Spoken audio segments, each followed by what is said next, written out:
Vertical mobility will have to be an option in the future.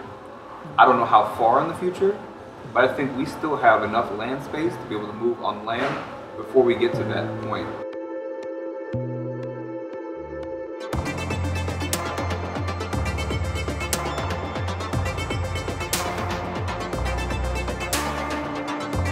I'm Maxime Paul, and I think what best defines who I am is my personal vision to really solve problems for the most vulnerable communities and the ones that need the most help, the ones that are most underestimated.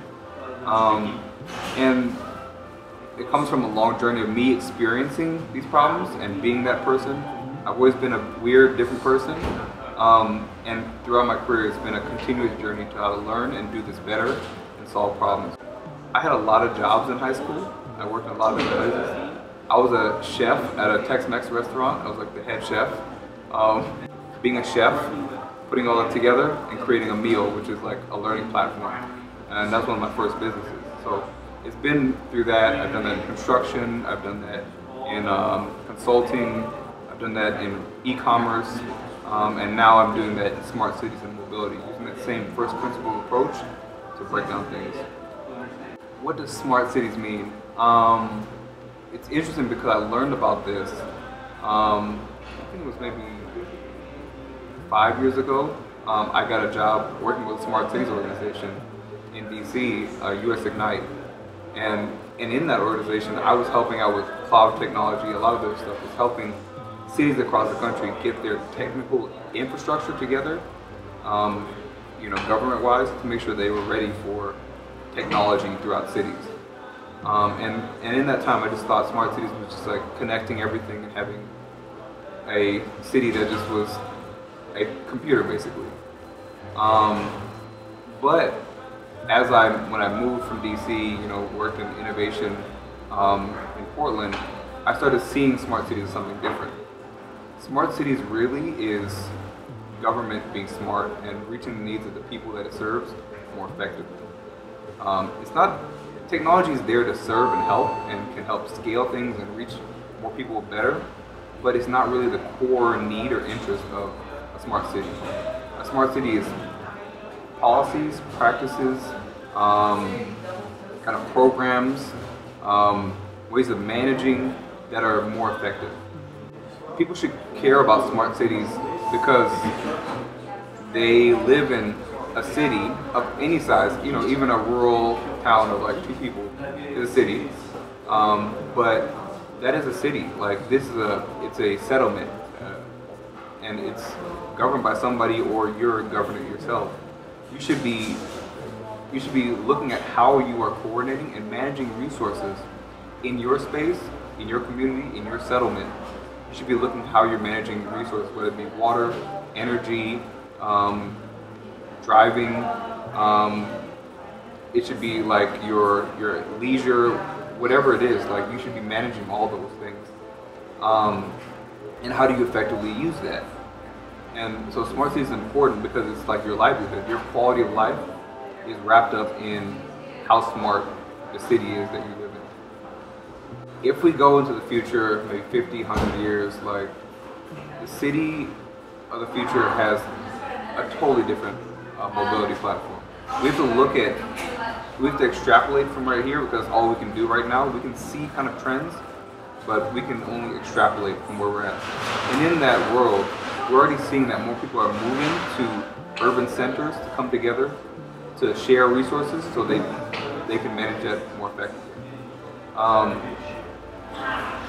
And in that, with lots of people, you can't have as many people taking up so much space in cars. The lifeblood of a city or any kind of settlement is being able to move around. Movement is the key blood. If the city was an organism, the blood flow is mobility, it's the transportation. And you can't have so many humongous blood cells blocking up everything, or else you're gonna have a stroke or some heart attack. And from that, we need to make sure that we're managing enough space. And I think the mobility of the future it's going to be a lot more active transport and public transportation. We need to minimize the amount of space that each person takes and maximize the distance they can go based on where they're at. Or maybe they don't even have to commute as much, and their resources are centered around them. Their residence, their entertainment, their employment, their resource, whether water, food, energy is nearby, and they're managed effectively into micro settlements inside of a larger city settlement. If we go ahead the 50, 100 years, vertical mobility may be a thing. We may not have enough. If we look at cities of maybe 100 million people, let's just throw out a random huge number. There may not be enough space for people to bike, walk, use public transit, and there might be a public transit option that is vertical, that is a tube, it may be dematerializing people. There are options, but we need to look at, we're still just moving people. And we look at the infrastructure it takes to do that, and then the safety of all those options. I think that's the key, is to look at the safety of all the options and have them work together, and allow people choice of what mode of transit they want to take. Based on the type of trip they're taking, what they're doing, may not want to sweat, they may not want to be rained on. Those are the things that we have to think about as we're building this. I believe the next disruptive thing in cities, if we have to plan out and predict all this stuff, is we're going to change procurement.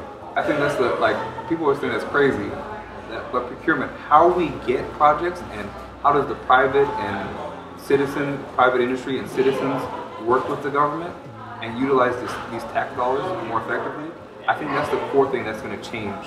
It's going to transform cities, because we're going to adopt practices and policies that we've seen work and tested out in the private industry. That'll be extremely effective for getting new methodologies and practices into cities.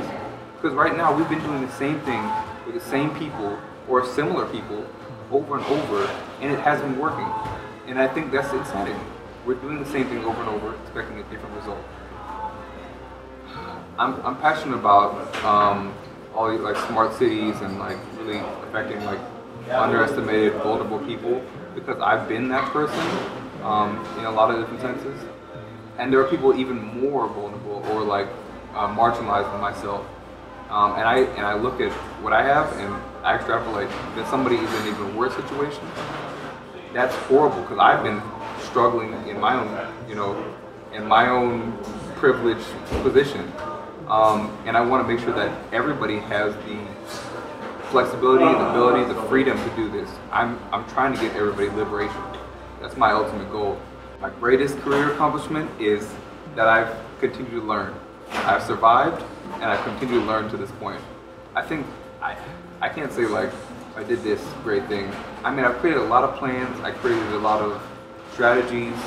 I've implemented a number of things, but the greatest thing is just me learning and getting better at what I do to be able to create the next plan and the next project even better than what I've done before. So that's why I think learning is my greatest achievement.